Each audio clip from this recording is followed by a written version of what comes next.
Het jy al ooit R100 so gedruk, dat sy oë begin traan het?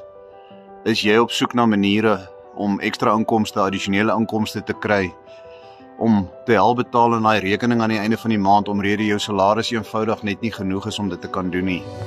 Het jy al gehoor van automation, en hoe jy automation kan gebruik om vir jou besigheid en 'n website op te stel wat 24/7 vir jou werk? Het jy al gehoor van attraction marketing, en dat attraction marketing kliënte na jou website toe kan vat, sonder dat jy nodig het om uit te gaan en kliënte te gaan soek? Nou, dit is alles deel van digitale bemarking.